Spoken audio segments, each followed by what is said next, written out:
Parit, një reagim ndaj zotit Drenori në fillim u referua që thash që ishte vetëm zgjedhja fjalëve, ndoshta ajo që ka qenë problematike nuk ishte vetëm zgjedhja fjalëve, ishte fakti që ai mbyllte dyert për të gjitha partitë politike shqiptare në vend. Dhe asaj ju referova dhonë. Pra të thash që ka qenë fillim jo i mbar i tentativës për krimin e qeverisë.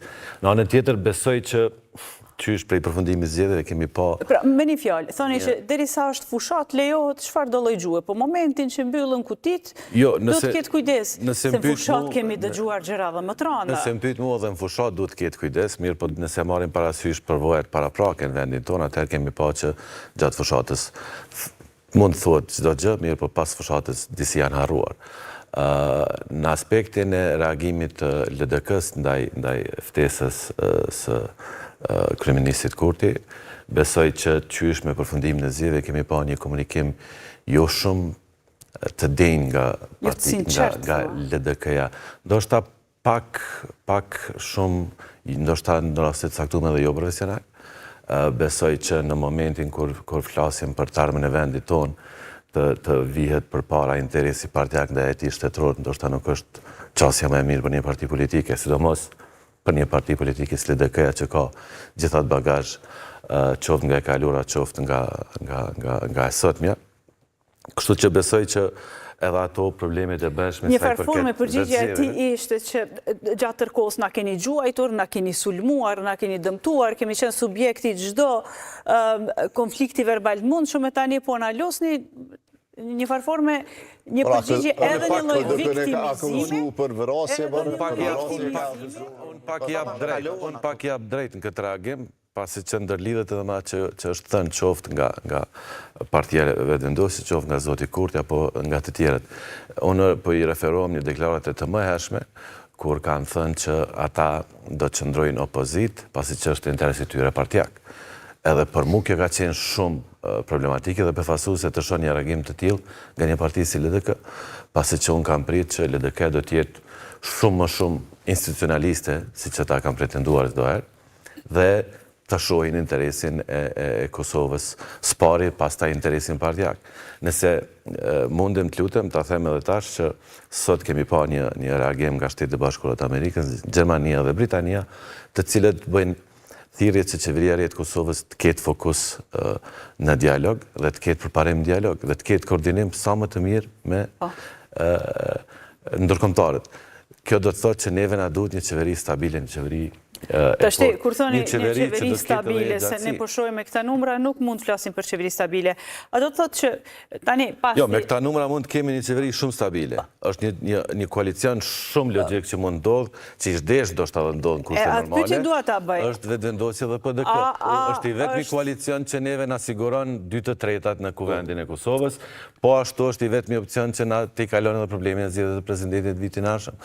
Njëjtën kohë do të kishim një qeveri. Vëvën të PDK-ja tash? Unë thash, logikisht, ishtë desht që kjo t'jetë qasja që nga fillimi. Logikisht po a presni që Kurti trokas në derën e PDK-s tash? Pasi e kaloj derën e LDK-s, si që tha Haziri, qeveria kalon ka dera e LDK-s në një... Nëse i shojmë gjitha këto ndodhit e fundit qoftë nga Lëvizja Vetëvendosje, qoftë nga parti tjera, qoftë edhe nga PDK, besoj që ndoshta është pak e pamundur të kemi një koalicion Vetëvendosje PDK, mirë për kjo s'do të thotë që unë do të them që ai është opcioni më i mirë. Besoj që ndoshta edhe në qeverisje, nëse nisim nga kualiteti i qeverisjes, ndoshta këto dy parti do të kishin mundësi të ofrojnë një qeverisje pak më të mirë se në të kaluarën. Mirë po ajo që është më e rëndësishme është që të kemi si është mundur të ketë një qeverisi më të mirë kur VV-ja ka fituar zgjedhjet pikërisht duke kritikuar PDK-n për qeverisjen e keqe. Po, diçka tjetër fushata, diçka tjetër qeverisja. I ardhjes tyre në pushtet ka qenë duke goditur PDK-n që nuk ka ditur qeverisë. Tani bëhen bashkë, thoni që mund qeverisin mirë bashkë. Po tash i kemi pa gjitha partitë si qeverisin, besoj. Edhe duke u nis nga kjo, nga kjo e dim se cila parti mund të bëjë çka. Agim e sheh këtë mundësi VV-PDK?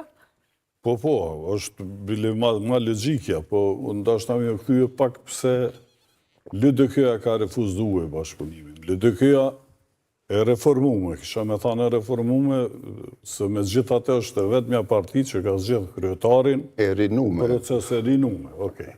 E ka zgjedh kryetarin me një kongres të rregullt, e ka zgjedh kryesin, e ka bën një program të ri, ndryshe, një program që ka qenë kogja premtues, me ju thonë drejten, cilin ka punu ma shumë se 200 profesionistë të lamive të ndryshme. Mirë, gjithat punë, qëfar logjike ka zgjedh qëndrojnë opozit? Lejon një gjithat deri të në përpjekje për reformë, programi në fond nuk dua pushtet. Si parti e idesë e projekcionit shtetit Kosovës, si parti më e madhe, gjithë popullore që ka qenë, dhe si parti institucionaliste që ka marrë përgjegjësi dhe ka dhënë pushtet në emër të shtetit vazhdimisht, ka degraduar pikërisht të shërby në rastet të ndryshme si paterice partive tjera që interese kanë pas ekskluzivisht pasurimin e grupeve të ndryshme klaneve të interesit. Dhe të bë paterica e ka rënë 12%.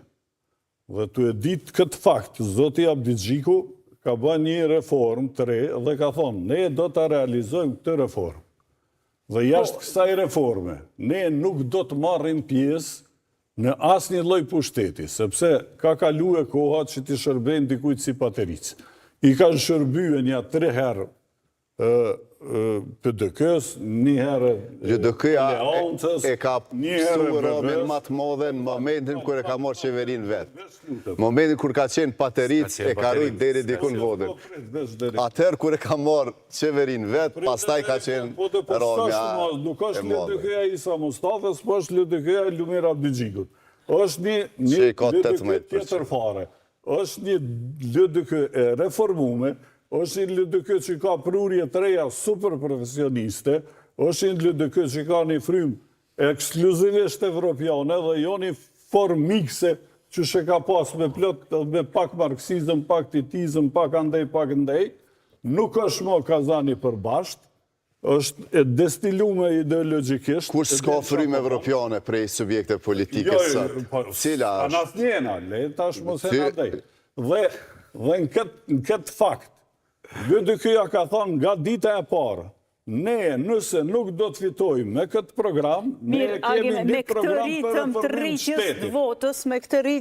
Me këtë ritëm të rritjes votës, do t'i duhet shumë kohë derisa të fitojë zgjedhjet vetë. Po ajo zgjedhja ti. Nuk bëhet reforma rrajnësore për 2 ditë, as për 2 jetë. Kush e voton një parti që zgjedh të... Po nuk bëhet, shini, më falë. Nuk do në qeverisë. Falë, jo se mbrapsht po rezonon. Si do t'a fitoj votën?